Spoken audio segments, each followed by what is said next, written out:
Welcome back, everybody, to another episode of Stirring the Pot. Yes, we are back on the U92 airwaves. I don't know how they keep letting us do this. This is insane. Season 4 of Stirring the Pot is back in full force for you guys. We've got a lot of stuff to talk about, but we're going to condense it today since it's our first days back in the studio. I've got myself, Don Brusco, RJ Rice, and John Doucette back in the studio for you guys for another fun season of football talk. But before we get into some talk about college football mostly, guys, how we doing? First time back on campus in a little bit. Oh, it's amazing. I mean, this is our last season of Stirring the Pot. We're not giving this to anybody else because they can't do it, simply put. They don't know how to go along with these storylines. I mean, we have a lot of storylines this year that we've built up over the past, 3 years, 2 years, over certain guys like either Drew Aller at Penn State. Okay. You got Lenoris Sellers. Any other storylines? I mean, how many times has Bryce Young been benched and unbenched during this podcast? Quite a It's few probably times. a lot. Quite a few Good amount times. of times. A few times. Bad draft grades. Just from start to finish, we cover it all. Remember, who is Isaiah Wilson? If you know, you know. Nobody knows who he is. Nobody knows where he is. Nobody knows Yeah. what he's doing right now. Man, campus is electric. It's great to be back. Stirring the Pot is back, as Don mentioned, our final season. Season number 4. Don't know how we've been doing it for this long, but appreciate everybody for listening along the way. We still got more episodes left in us, though, so don't be afraid.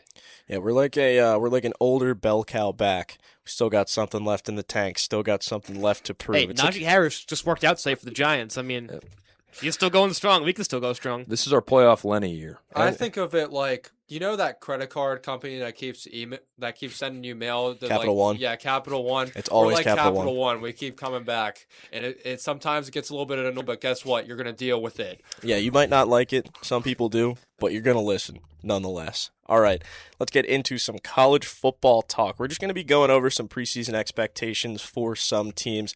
We got like a top 5. Most of us have the same teams, I'm pretty sure, for kind of like a hot seat kind of thing. Biggest expectations for the season. Let's start out with our number 5s. And there's a lot of teams we could talk about right here. I'm going to get my Penn State stuff out of the way because it's an interesting feat because Iowa State has basically transferred their entire roster over to it with the hiring of Matt Campbell as the head coach. I think there's going to be a really fun duo here. Coming to the Big Ten, Rocco Becht is coming in. He's got like a 90 overall in college football, 27. I think that's a little high.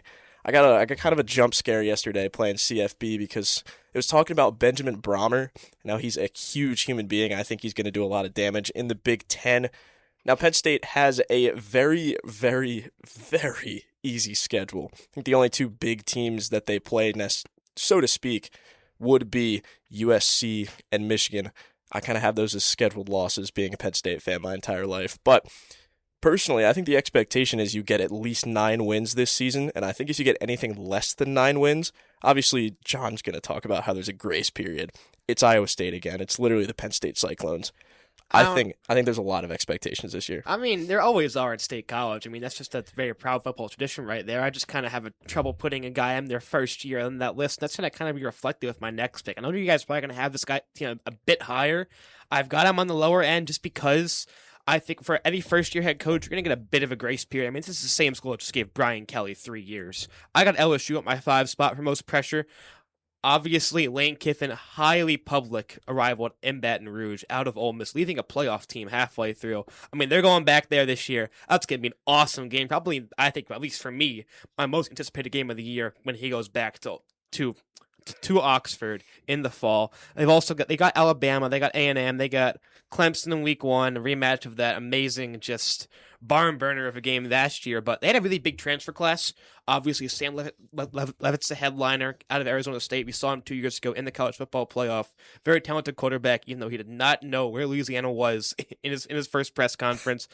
Prince Uman Yellen comes over from Ole Miss, a very talented pass rusher. And I think probably most importantly, maybe most impactfully, Jordan Seaton out of Colorado, that big 5-star, one of Deion's first kind of prize portal gets, comes over to kind of anchor the offensive line. It's a very new roster, and of course, because your head coach is such a highly public exit and arrival there, it's going to be a lot of pressure, but I kind of think that they might give him a bit more years, but still, I mean, the pressure's going to be on year 1. I mean, if he kind of goes there and flops, it's going to be kind of a laughing stock for most of college football. Yeah, I'm going to go with a weird one at number 5. If you're a Big Ten fan, you kind of tend to expect this. The Wisconsin Badgers. And Luke Fickell has been there for a while, coming, I believe it's from Cincinnati, back when they had that really great playoff run with Desmond Ritter. And I believe Jerome Ford was on that team, Dom. But for the Wisconsin Badgers, you're getting a decent transfer portal class. You get Colton Joseph out of Old Dominion. You get Abu Sama III out of Iowa State. Just name also a couple of guys. You also got a former West Virginia Mountaineer in Hammond Russell IV. So fun to see him back in our podcast. I believe we talked about him before. But for Luke Fickell and company, you've given him a lot of time. I know Wisconsin is, I believe it's just starting this season, starting to put a little bit more money into that NIL budget for football. But my main question is you have to win games. And the reason why I say that in the Big Ten is one of the toughest conferences in all of college football. And Luke Fickell was brought into Wisconsin to make them, like they were in the early 2010s, one of those unstoppable teams, almost making it to every Big Ten title game. I mean, you start open with a really, really tough Notre Dame game. I mean, obviously you're most likely not going to win that one, but you at least want to show some fight. Another couple of notable opponents. You're at Iowa. You're at home against USC. You have at UCLA in that schedule. That'll be very interesting. Michigan State, even with Pat Fitzgerald. I'm curious to see how this Wisconsin team does, but just overall, as for Luke Fickell and expectations, you need to win now. These Wisconsin fans have been very patient, and if you don't win this year, I don't know if he'll be back next year. I had a fun pick for this, but I decided to go with Auburn as a pressured team. I mean, this team for the past, let's be honest, decade, they haven't been that relevant. Not really, other than Cam Newton, of course. But that's outside the decade, to be fair. Well, okay. Yeah. So I was being a little bit generous, but I'll give it to him. Yeah. Kind of close, though, still. But you bring two pieces that are essential to help to rebuild this team. You bring in head coach Alex Golish from USF, the Bulls, and you bring in back Byron Brown. I'm very excited to see Byron Brown come to this team. They've really struggled in the passing offense and just offense in general. They haven't been really getting anything going that's been – Auburn hasn't been watchable football in years. Plus, their goal this year is just to maybe put up a fight against some teams, have a winning season somewhat, but it's pretty tough in their division. I'm just excited to see Byron Brown on their team and see how their offense performs. Yeah, and obviously, like you were saying, their struggles with the pass game. Cam Coleman is now gone. He is a Texas Longhorn. And I think it's going to be interesting because I think Alex Golish is going to kind of bring a different kind of dynamic to that Auburn offense. They're going to run a lot of option plays. And I think that's really suited to Byron Brown's strengths. He loves running those RPOs, and he's very, very good at it. But Auburn has been churning out a couple of pretty decent running backs. And I mean, obviously they haven't had major success. They haven't really had that blue chip guy in a really long time. But it's going to be fun to see what Golish does down there in the good old state of Alabama. But at my number 4, you're going to see kind of a theme with mine. It's head coach hot seats mostly for me. And this one is one of the hottest seats, personally, I think, in the country. Lincoln Riley at USC. I think there's going to be a lot of different things going on there for him. And obviously, they're returning one of our favorite guys from last year. One of the guys where we had somebody comment.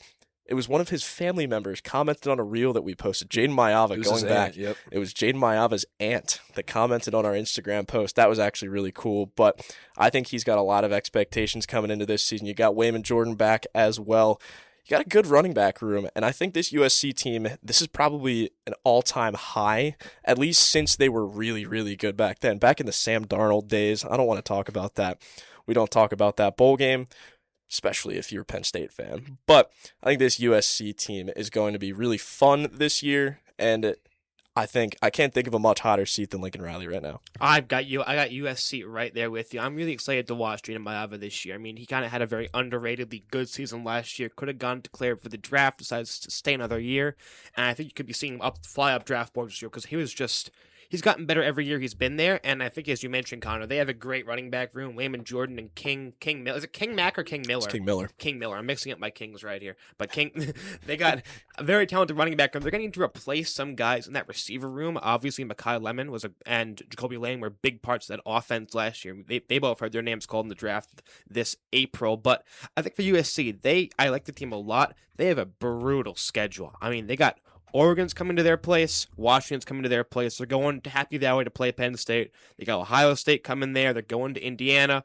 And, of course, closing out against a UCLA team that could be kind of sneaky this year with a new head coach in there. So that could be just – I believe in them. I want to believe in this quarterback and this head coach. I mean, I think Lincoln Riley is long due for a playoff run, but with that kind of schedule, it's going to be an uphill battle for him. Yeah, very uphill battle, John. I'm going to go with LSU as my number 4 spot. John, I know you mentioned a lot of the transfers. I'll go over more of the schedule. For LSU, they opened up at Clemson. A lot of people were very impressed with that 17-10 win last year. But, I mean, we saw how Clemson downfall. That whole AP poll from, I believe it was week 1 of preseason, just tanked last year. But now in 2026, you host Clemson. First game in the Lane Kiffin era. Very excited to see how they play against a Clemson team led by Dabo Swinney, which, if we want to talk about Coach Hot Seats, I mean, could you potentially see his name on the list? I don't know. We'll have to figure that out later. But for some of their games, you're at Ole Miss, obviously that big game on September 19th. You also have Texas A&M. You host Texas A&M that following week as well, so that 2-game stretch will be big. And then the 3 of the final 4 games of the season will be at home against Alabama and Texas and at Tennessee Saturday, November 21st. That Tennessee game will be very interesting. But for this LSU team, you're facing a lot of good SEC competition. Can you perform in the biggest moments? You brought in this transfer portal class. You brought in Sam Leavitt for this reason, to compete in big games and to win them. Can Lane Kiffin win them in year 1? I'm very curious to see, because if not, and he loses the majority of these ranked games, Baton Rouge will be almost on fire, you'd think, for their fan base. I mean, we've seen how LSU treated Brian Kelly on his way out. I mean, Brian Kelly was he'd always slam his desk and said he was just a very unique individual, Brian Kelly. But for my pick here, I had to go with, now this is a very interesting team, have been following this team for the past 3 years. I'm going to have to go with USF. Now, it is their last year at Raymond James Stadium, and they have a lot of pieces. They did lose Byron Brown, and right now they're not sure who their quarterback 1 is going to be, but they did add their new head coach and former Ohio State Buckeye, Brian Hartline. That is very promising. And again, the last 2 years, they were 9-4 last season. We've been seeing these last 2 years, they've been in the top 25. They've made the top 25. They've been a very respectable program.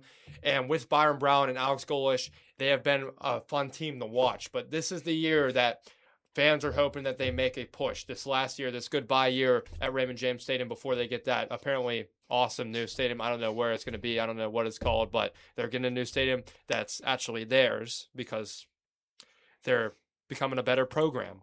Just like, it kind of reminds me of when we started, like, sophomore year, it was Georgia Tech. It was, and USF was right there too. It was South Carolina. Kind of the programs, they could either lose to the worst teams or they could beat a really good program. And this is the year that USF needs to take a step into the college football playoffs. Last year, they were out by a game. They lost to Navy. If they didn't lose to Navy, they probably would have been in. I knew the South Carolina mention was going to come in at some point. It'll come in. Stay tuned. Stay tuned this year for some updates on the Carolinas, South Carolina, and the Carolina Panthers, for that matter. Number 3, going in. I'm just going to keep going on about LSU. LSU is where I have number 3 at, and I mean, Lane Kiffin, if he goes anywhere, especially with that exit from Ole Miss, I feel like anywhere he goes is a hot seat. And he tried to bump himself up in the rankings, going into a pretty hostile environment, going to a different SEC school. Obviously, I would have taken the job if I was him too. It's LSU. It's one of the biggest names in college football, but there's a lot of different moving parts with this team. It's a pretty much a completely new offense. Dylan Jones comes over as the running back. I mean, they have Caden Durham. I don't know how reputable this site is, but Caden Durham as the 3rd string running back. I don't know if I trust that. He led them in rushes for 6 games last season. Yes, he did. And I think he's a very good back. But obviously the big story is Sam Leavitt coming over, and I think the biggest get this offseason for Lane Kiffin was keeping Lamar Brown. Now, Lamar Brown was the number 1 overall recruit in last year's recruiting class. I think he'll get that left defensive end spot over Jordan Ross from Tennessee. But this LSU team has a lot of firepower, and you got to think, if you don't at least make the playoffs if you're Lane Kiffin this year, you're going to be on the hot seat immediately, and that's why I have them at 3 so early on this season. And number 3, I got the Oregon Ducks here at number 3. Obviously, the AP poll came out just before we got down here to record. They are ranked number 2 overall, the highest ranking in program history for the guys in green up in Eugene. But they retain a lot of talent from their roster last year that almost made that just... God, really had a really great run, just couldn't finish against Indiana and some of these best teams up top. But obviously, I think on that defensive line especially, I mean, Mateo Uyungale, Tatum Tuioti, and who's the guy? Amari Washington sticking around, that very talented, physically freaky nose tackle kind of up there on that defensive line. It's going to be another great strength of this team again this year. And I think, of course, bringing back Dante Moore is a huge get. I mean, you've kind of seen a lot of these quarterbacks who have run recently have been guys who have been experienced, have played a lot of snaps in college football, and Dante Moore is definitely getting up there. But obviously, he's going to have to learn a new system right there. Will Stein is gone for Kentucky. They've got a new offensive coordinator in the fold right there. But I think for Dan Lanning, it's kind of just like, if not now, when? This is your best shot to win it all this year. You are clearly, as I think a lot of people agree, one of the top 2 to 3 teams in the nation right here, depending on how you want to have teams like Ohio State and Indiana after their runs last year. But they can be, if not now, when? I mean, they've got to do, this is everything the stars are aligning for him this year. And I think if Dan Lanning kind of wants to kind of avoid the hot seat, I don't think it's in the hot seat just yet, but I think if they kind of go sideways this year, he might be on it. But Oregon's going to come out at number 3. I'm sure I'll not be the last to have him on this list. Probably not, John. I went with USC at number 3. I know we talked a little bit about them as well. I'll go a little bit over their transfer portal class. Terrell Anderson from NC State transferring into USC at the wide receiver position. Very excited to see what he'll do for the Trojans and Jaden Maiava. Also getting cornerback John Tez Williams from Iowa State. But the big thing for me with USC and Lincoln Riley, this is your best chance to make it to the college football playoff. I know that schedule is brutal. You face at Indiana, Ohio State's at home, Washington's at home. That could be a scary game.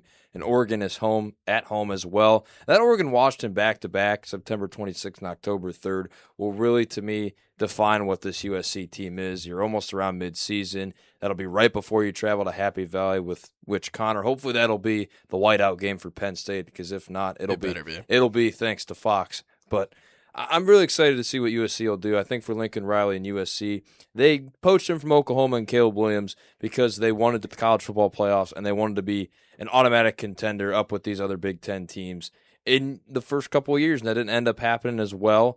But I'm really excited to see what USC will do. And for you got to think. Oh, sorry, RJ. No, you're good. For my number 3, this is not biased at all. Oh, but no. I picked South Carolina. the South Carolina Gamecocks. Yeah, They have a wow, lot to that prove this year. And I mean, let's be honest, if they don't make it to the playoffs at the least, Shane Beamer's getting fired. I mean, you're going to lose Lenore Sellers. You're going to lose Dylan Stewart. You already have 2 of their wide receivers already have season-ending injuries in both Jaden Sellers and, Jaden Gibson and Jaden Sellers have season-ending injuries. So I know we talked a little bit about Nick Harbor last year. He was that real fast kid. Good addition to that wide receiver core. You also have Mazio Bennett. So still, that receiving core is still stacked. I mean, let's be honest. That first year when it was Rocket Sellers, that was probably their go-get-it year. Rocket Sellers. Yeah, Rocket Sellers, Rocket Sanders. Yeah, same thing. Rocket Sellers team. Now Cleveland Brown. Yeah. That's right. But this is the kind of prove-it year. You have all the pieces. I know the SEC is pretty tough, but you're going to have to do it, Shane Beamer. It's Beamer ball or nothing. Yeah, pretty tough is a bit of an understatement. Very tough. People always make the joke, oh, it just means more. It kind of does just mean more. But, yeah, I mean, South Carolina is going to be an interesting one. I honestly think Beamer probably should have been fired last year. It's just been an ultimate failure so far. You're wasting the careers of Lenora Sellers and Dylan Stewart. I think Dylan Stewart has top 10 draft potential this year if he continues to just level up his game every single year. One of the best pass rushers I've had the pleasure of viewing over the past couple of years in college football. But at the number 2 spot, I think this one should come as no surprise. One of the biggest names, one of the biggest markets in college football right now, it's the Alabama Crimson Tide. And I think Kalen DeBoer is on one of the hottest seats in the nation, because if you don't consistently make it to very far in the playoffs as an Alabama head coach, yeah, the door's over that. The door's over there. But they did retain a lot of talent. I think one of the biggest retains in college football, honestly, is Bray Hubbard. I'm really shocked he did not transfer. I guess it just means more to stay down there with the Crimson Tide, but This team retained a lot of talent. I have a lot of faith. Right now, it's a bit of a quarterback battle. I think it's going to be Keelan Russell. I think Keelan Russell has that kind of just it factor that's just going to propel this team to the next level. It's between him and Austin Mack, but Ryan Williams has a lot to prove this year. He had a very down year last year. Obviously, he had that sensational freshman year. It was him and Jeremiah Smith lighting it up in college football. There's a lot of different things going on with this team, and I think if you're Kalen DeBoer and you're not at least going to the SEC championship game, I think he might be on a very, very hot seat down there in Tuscaloosa. Yeah, I'm sticking with another team down south. I mean, it's a lot of SEC teams on this list, as you can understand. If they don't make it far, their families are ready to chew them out. And I think this guy might be next on the list if he disappoints this year, and that is Steve Sarkisian and the Texas Longhorns at number 2. Obviously, they have Arch Manning. Whenever you have a guy with that last name on your team, you're going to have just an extra spotlight on you. He played a lot better down the stretch last year after a disappointing start. I think he's going to be in for a big year this year. And I think he's going to remind everybody kind of like why he was so hyped up in that first place. I mean, he was a lot better down the stretch last year after those kind of tough first weeks. Obviously, the Ohio State game early on, but I think last year for Texas, I mean, that was one of the first years I can remember that Steve Sarkisian did not have a great running game. He's kind of always been able to kind of run the ball effectively, either Bijan Robinson, Jonathan Brooks, Jaden Blue. He brings in Hollywood Smothers from NC State this year to kind of hopefully fix that room. And obviously the big get, as you mentioned before, Cam Coleman from Auburn, incredibly talented wide receiver, going to kind of be that reliable 1A for Arch Manning right there. And I mean, they really had a lot of high hopes going into last year and disappointed. I think if you disappoint 2 years in a row, people also went number 5, which I think was a bit high. I mean, don't be hitting Indiana like that. They just won it all. But I think if they disappoint again this year, it's going to get kind of ugly there fast because you'd be kind of wasting a career of one of the most, I think, talented quarterback prospects of his generation, Arch Manning right here. And if you do that, like Steve Sarkisian, you might get ran out of town. Yeah, John, especially about the running back room. That was pretty atrocious from usual Texas standards.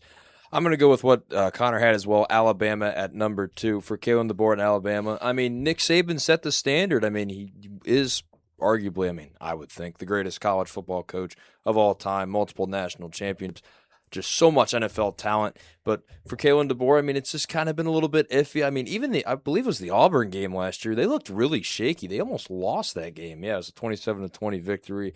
You lost to Georgia pretty convincingly, and I believe it was that SEC championship game. But really for Alabama this year, you have to show that you can get back to Bama standards. And I mean, for some of the, especially considering their schedule, you really only have 4 difficult teams. And they're all 4 in a row. It'd be Georgia, Tennessee, Texas A&M, and LSU, which you have Georgia and A&M at home. That LSU game will be interesting at LSU if Lane Kiffin can get the Tigers back on track. But for Alabama, I mean, you really got to, in the transfer portal, you lost a couple of decent guys, James Smith on the defensive line going to Ohio State, but you also got a couple of guys as well. You got Noah Rogers, another NC State wide receiver. You also got Terrence Green from Oregon. A couple of guys who expect to contribute quick, especially for the receiver position for Noah Rogers, as Isaiah Horton did leave for Texas A&M. Very curious to see how Alabama does it. And for Kalen DeBoer, it's now or never. For my number 2, you guys already picked this one, but I'm going to have to go with one of the more obvious choices in LSU. I just feel like what everybody has said, Lane Kiffin leaving a promising program of Ole Miss to come to LSU with, LSU has to win. They haven't won in the past few years. Brian Kelly wasted a lot of talent there. I don't know if it was Garrett Nussmeier's fault or Brian Kelly's fault that he ended up looking so terrible last year. I remember we were very high on him last year. Looked like a veteran guy until, I think that was a big theme last year. It hit Cade Klubnik, number 1 overall pick last year at week 1. Yeah, Klubnik, Aller, the Pinstripe Bowl was magic. Jeez. Again, though, a lot of talent wasted there. You have Sam Levitt. That's pretty promising veteran presence there. Guy's been around for a few years, not at LSU, but for ASU. Just, you got Lane Kiffin, you got a better coach, a lot of expectations here. SEC ball, again, very, very tough division, but a lot's expected this year out of you, Lane Kiffin. Good luck. Yeah, so I think we're gonna have a decently consensus number 1 team here. I think this kind of goes without saying. This team is win the national championship or bust.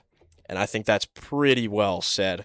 But it's the Oregon Ducks. This team has got a lot to prove this year. Obviously, Dan Lanning hasn't had a very good stretch of playoff games in his head coaching tenure as the Oregon head coach, but this team got Dante Moore back, who was a projected top 5 pick. Yeah, okay. Yeah.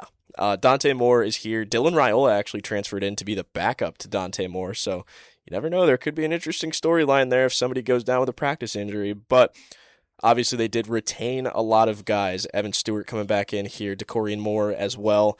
It's a very good wide receiver core. I love Dier Hill as their running back. He is a sensational back, but obviously one of the big losses this season was somebody who went to the Jets, Kenyon Sadiq.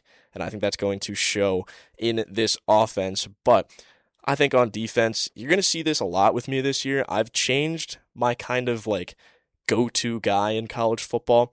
If you have a great strong safety, your defense is going to be anchored. And this is probably my favorite get in the portal, which was Coy Parrish out of Minnesota.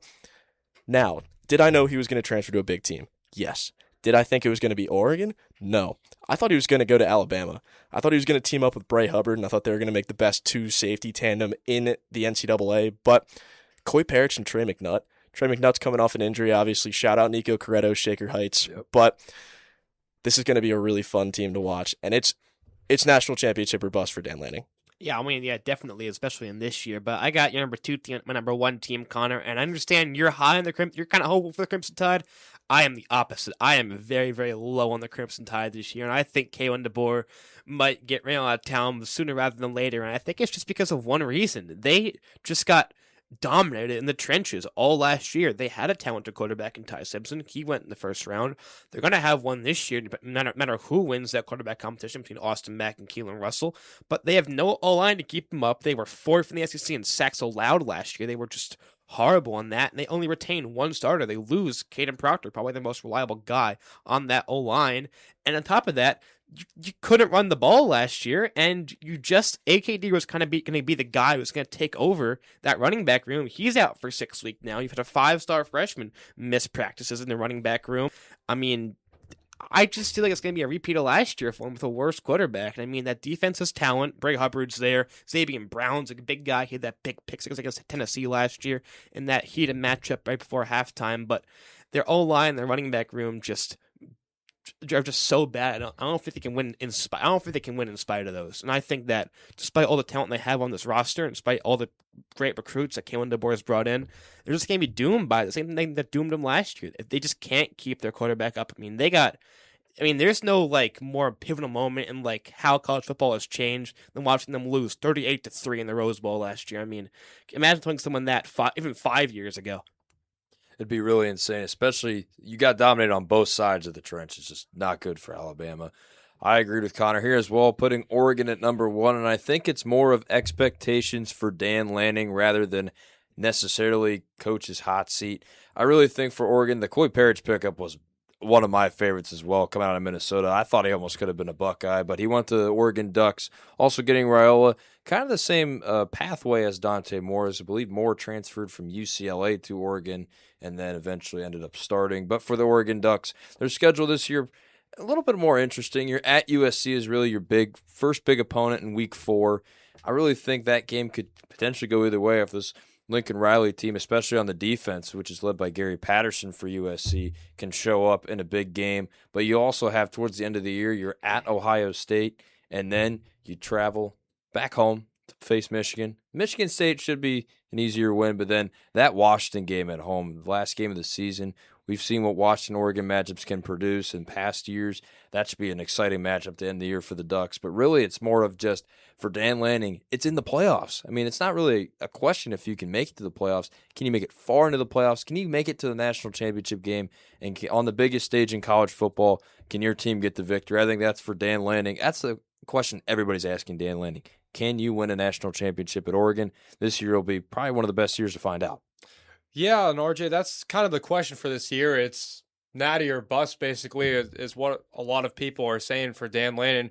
I mean, if you want an NFL comparison of what the Oregon Ducks are like, it's basically the LA Rams. They get so close every year to go into that final game to the Super Bowl. I think it's even And for worse than the Rams. I mean, the Rams have at least won a Super Yeah, Bowl. honestly, or they're- has ever won anything in national championship. Yeah, they're close, and every year it's like, oh, so close, yet so far. Like they just got to get to the natty, and that's their goal. And I mean, losing Kenyon Sadiq, I mean, tight end, but basically a wide receiver.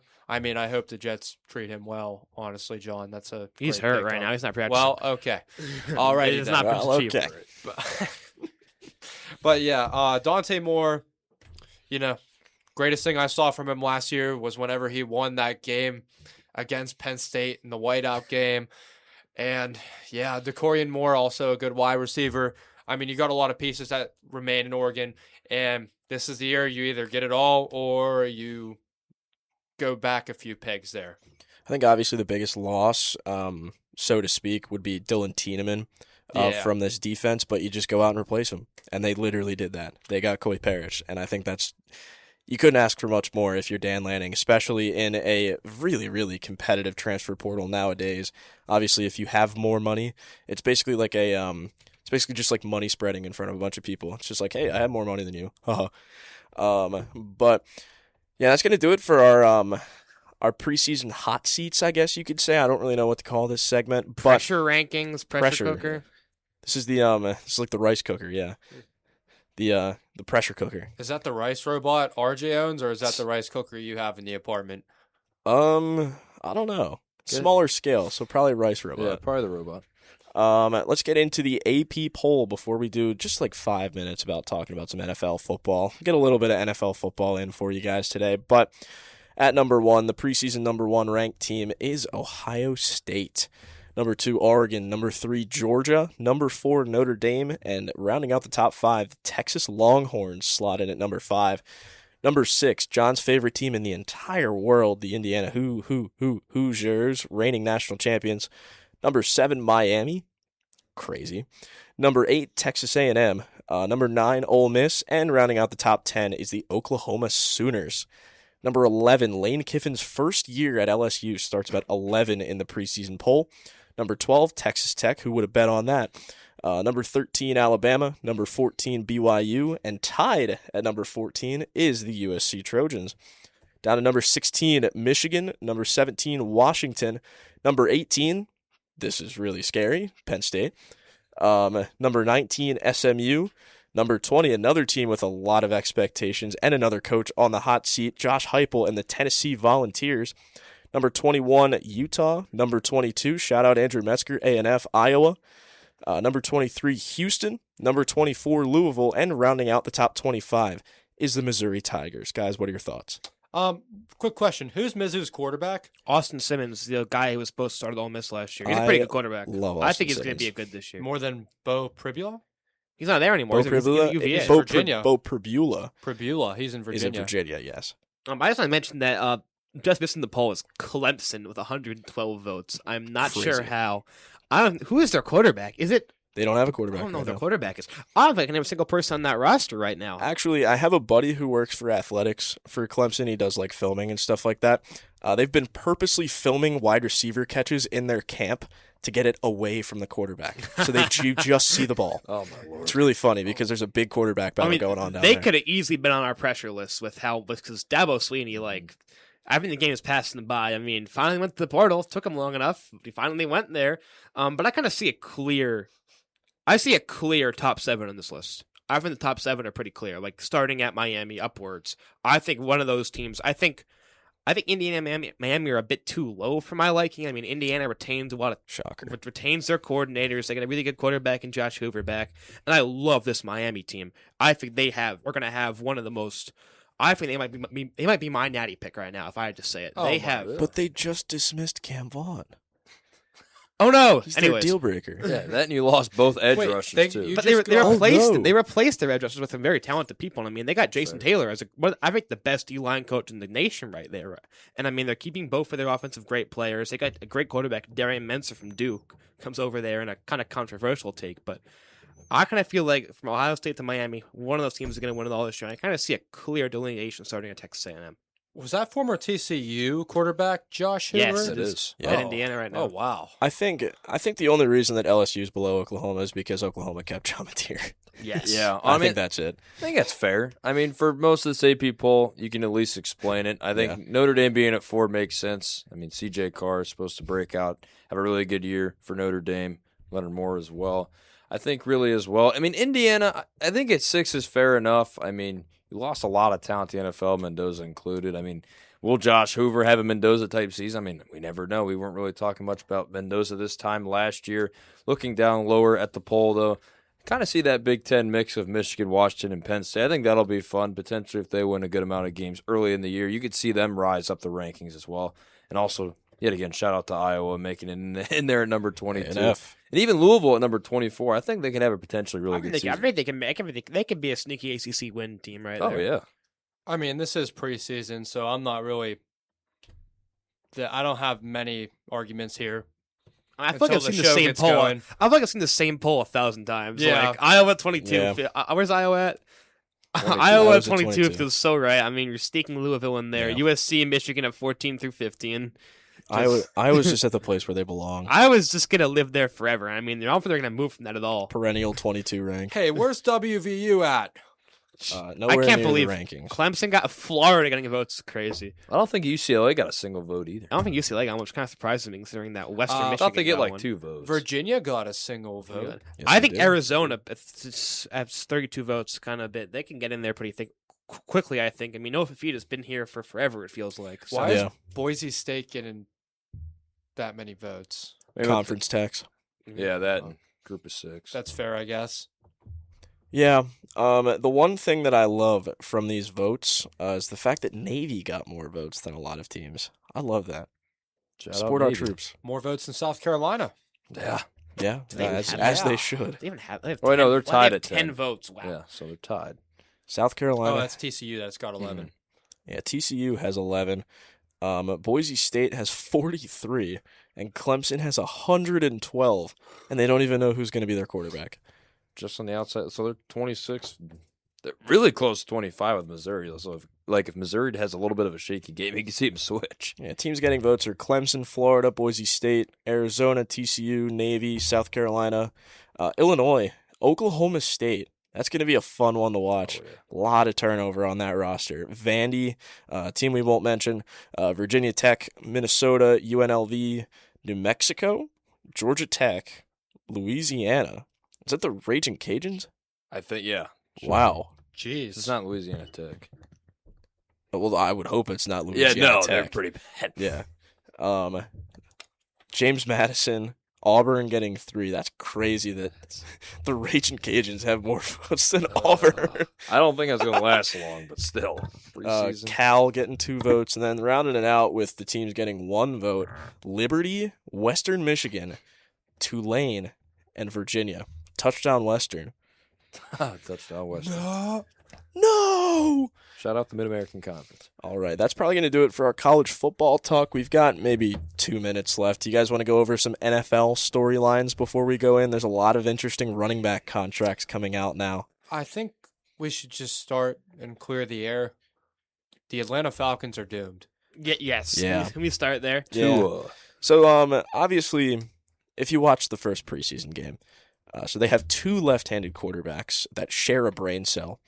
That would be Tua Tagovailoa and Michael Penix Jr. And I also think they share an ACL. So it's the 2 left-handed twinums going down there in Atlanta. It's going to be a train wreck no matter who starts. And who's their 3rd string? Is it Cooper Rush? Yeah, That's Cooper it Rush. is. You know what? Wow. Cooper Rush might be the best quarterback they have right now. I have That Drake is London in fantasy. This is insane. not going to be good for me. I have What's that Bijan for? Robinson. So You're going to I- be just so- going to hand the ball off to Yeah, him. Bijan So will be he's fine. either gonna average 25 or he's gonna get hurt week 3. Either Yeah. one or the other. Yeah. Pick so, your poison. yeah. Devon A-Chain tax right there. Oh, the Dolphins suck more. The Dolphins I can't are wait worse. till we can just destroy the Dolphins for being bad. The free this year. win. They might might have the best shot to go 0-16. Poor Malik Willis, man. 17. 17. I want to say 16 still too. Then, surprise, surprise, not surprised at all. Kyler Murray wins the starting job, as Minnesota Vikings quarterback. I wasn't surprised at all. J.J. McCarthy, you stink. Kiss your job goodbye. Load up that LinkedIn, buddy. In other news, grass is green. Yeah, no, I think that was pretty obvious when they signed Kyler Murray that it was going to be, it's his job. But J.J. McCarthy, there was a lot of talk. I actually saw a Football Forever post about J.J. McCarthy potentially going to the Eagles to be their backup. And then J.J. McCarthy came out and refuted those rumors and said, I'm not leaving the Vikings, which is bold, to say the least. And all the comments were saying, better make sure, who's going to make sure Kyler Murray's Gatorade is cold? Who's going to make sure his towel's warm when he gets on the bench? Who's going to give him the high fives? I thought he would have tried and flocked his way back to the Chargers and Jim Harbaugh. Honestly, that might be the best option. That might be his best Did you see Trey Lance play football this weekend? Yeah. It was not pretty. No. And obviously, you're going to have all the off-season talk about, Justin Herbert's sitting down with his girlfriend at OTAs. Or actually, That's fiance. the wife now. Oh, Fiance now. Yeah. Congratulations. I'm so jealous of Justin Herbert. I'm not jealous of him. You know why? You know who gets to coach him this year? He had to pay a tax to marry Madison Beer. He had to pay a tax. They had to hire Adam Gase. You know what? You have to sit That's through Adam fair. Gase for a year if you want to marry That's Madison Beer. Would I make that trade? Probably, but I would take that trade. I mean, Yeah. there are some good quarterbacks here. Like one quarterback that said he's better than all 32 starting quarterbacks. Actually, See, no, you got to use his verbiage. He said there aren't 32 quarterbacks better than me. and then He's right. There aren't. And There's then a lot more than that. there's Yeah. probably 60. and then he overthrew the net in practice. You know who else did that and is better than 32 quarterbacks in the league? Drew Aller, who looks phenomenal in preseason. And this is going to be a large storyline this season because Dom is going to be foaming at the mouth talking about Drew Aller all year. About how much I dislike him. Just remember, preseason, Kenny Pickett existed. He was perfect in 23. And then after that, the first game against San Fran, he threw 3 interceptions. Yeah, he's terrible. Yeah, so we actually, speaking of Kenny Pickett, the Hall of Fame game happened. Kenny Pickett did somehow start that game for the Carolina Panthers against Carson Beck, who actually looked really good for the Cardinals coming out. He looked like he was going through his progressions well. I'm excited to see what's going on in that Cardinals QB room because I've been a Carson Beck guy for a while. I think he's very poised. But the Carolina Panthers, Kenny Pickett lost his second-string job to Haynes King. I mean, Haynes King was playing hero ball, let's be honest. He was. He was looking really nice. Haynes King looked very good. He's going to have a Joe Milton game and kill someone's tank job. I'm calling it. Yeah. If you guys aren't familiar with the Joe Milton, it's the Joe Milton Index, I think is what it's called. It's the Joe Milton. He throws a 70-yard touchdown all in the air. And everyone's like, oh, my God, he's the next coming of Jesus. And then he starts. And then 2 games later, he throws 4 picks and can't complete a 5-yard pass. Yep. That's the Joe Milton. It's the Joe Milton effect. Any Michigan fan and any Tennessee fan knows that. Oh, and Patriots fan. Yeah. So he got traded to Dallas. Dallas, He did. He is in Dallas now. What about Wait. Cleveland here, RJ? Oh no, that's Trey Lance. I was thinking he was a Charger. I keep mixing those they guys are up. kind of the same player. They are very A similar. little Yeah. bit. Dom, I'm not going to talk about that too much. It's Deshaun's job to lose right now. Shadur will make it look a little bit competitive. I want to talk about the running back contracts because holy payday, that market is now reset for a while. Jahmyr Gibbs, Bijan Robinson, Jonathan Taylor, all in the top 3 of contract averages. Taylor's is 22 mil. Bijan's is 22.25. And round up at number 1, the most recent one, Jahmyr Gibbs at 22.5. All deserved. It is. I mean, Jahmyr Gibbs is probably the best back in the NFL. I'd say pretty easily. Yeah. Even It's him and especially in the Bijan. pass game too. It's just pass game backs now. They are just such a great weapon, especially now considering that some of these. I mean, depending on what team. We'll have to see what Jeremiah Love does. He's also in. I think for total money, he's first still. Total cash $35 million. And they don't even have to worry about having a third down back because now they have Taz. The Detroit Lions signed Taz, guys. Hey. Yeah, Isaiah Pacheco, who Yeah. runs like he's trying to get away from his parents because he broke a lamp. Did anybody else draft him in fantasy yesterday? I forgot he was there. Was he even? He might be think on the Anthony waiver Ritchie wire. took him. Pacheco? Yeah. Pacheco. No. I think Oh. Anthony Ritchie took him, I thought. In fantasy No news, way. George Pickens went 5. Yeah, That's crazy. Shout out Anthony Ritchie. I do think it's crazy when I see a running back contract. It's like he made $22.5 million, highest paid running back of all time. But meanwhile, that's Jonathan Kuminga's salary in the NBA. So So let's end it off on this. Let's talk about that pick, George Pickens at 5. So we just had our fantasy draft last night. Yeah, I had the second overall pick. I picked Bijan Robinson because Jahmyr Gibbs wasn't there because the person who picked number 1 is smart, at least for that pick. We don't have to go any further than that.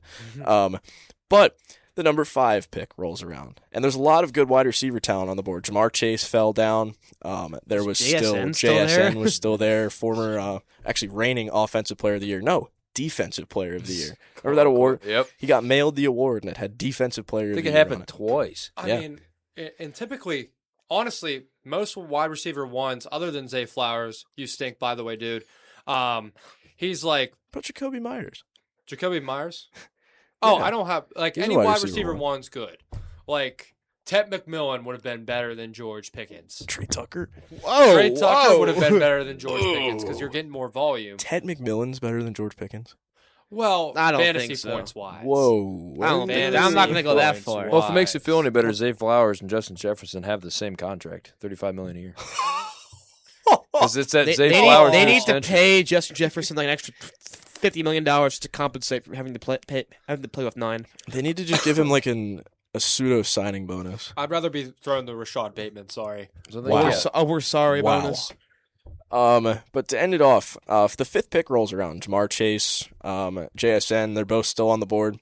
And apparently the person picking, who we will not name names, is not in the room with us right now, so we can't flame them personally. But we did last night because he filtered by wide receivers, and apparently, quote unquote, Jamar Chase and JSN didn't show up. So he said, all right, let's not even pick the wide receiver 1 on his team that was there, which is CeeDee Lamb. Let's pick George Pickens, 5th overall. Yeah, have fun losing the league. I dude. loved it. CD fell to me at 10, and then I took Justin Jefferson with the next pick. So I'm like, hey, I'll take it. He had a few other questionable picks as well. Yeah. If you want to take a look at that real quick. All right, yeah, we're That'll be we're sitting at 46. that'll right now. be the ender. This then. will be the end. Are you looking at the team? I'm gonna look at it right now. Yeah, RJ, pull it up real quick. Look at the He team. did draft Pacheco, too. Oh, he did. Did we just read the roster? Yeah, Okay. read his roster real quick. Bo Nix, Bucky Irving, Jalen Warren, Oh, Mecca Buka, George Pickens, Harold Fannin Jr., which at that spot I thought was pretty good. Roma Dunze, that one was also kind of a bit of a questionable one. Niners defense and Chris Boswell that he stole from Dom. read the bench. I'm really interested. Chubba Hubba, Okay. Daniel Jones, Dalton Kincaid, Chase McLaughlin, so he took a backup kicker. Oh, Isaiah Pacheco is drafted by his team. Michael Pittman Jr. and Debo Samuel. Okay. Devo. Okay, this team is terrible. Let's be Yeah. honest. This team is terrible. I think he took Ibuka. That's why I was questioning it. That was his second pick. It was Ibuka. It was. And then he That's took a Bo Nix like really early, and there was other quarterbacks on the board that were way better than Bo Nix. Bo Nix is questionable. I think he because of took his injury. Bo Nix over Patrick Mahomes, I think. I just want to say Jalen Warren's is RB2. His argument, like He might I be the wouldn't have RB2 on taken- the Steelers. like I took Rico Dowdle not as my starter. He's Yeah. on the bench. He'd be a flex guy. I took Judkins and Jonathan Taylor as my starters because they're both the ones. Yeah, I've Bijan and K-Walk.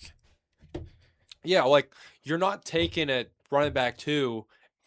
He took all 2s, and he's thinking they're gonna make points as his 1s. Basically, I think my 2 running backs are Kyron and Derrick Henry. So Yes. you see the trend we have going. Oh, on. and Yeah. somehow in power rankings, I'm ranked lower than him. I picked a bunch of young guys, to be fair, like that might be why. Carnell Tate, Quinshawn Judkins. Well, it's because they're going off last year's numbers. yeah, And Quinshawn was it's hurt. not Carnell was bad. in the league. Like Right. Jacoby Myers. Now, I did pick Kyler Murray, but don't worry, we got Bryce Young and Baker Mayfield just in case that goes wrong. Yeah, let's go. All Talk right. about a Cleveland Browns Let's roster. say Oh, and Trey McBride too. But that's a great place. That's a great place to end it off. Thank you guys for tuning in to the first episode of season 4 of Stirring the Pot. We'll be back at you guys next week with some banger content as always. And if I can leave you guys with one piece of advice, if you got a fantasy draft coming up, stockpile running backs. Just stockpile running backs. You don't want to get caught without a really good running back. We'll see you guys next week. Peace out.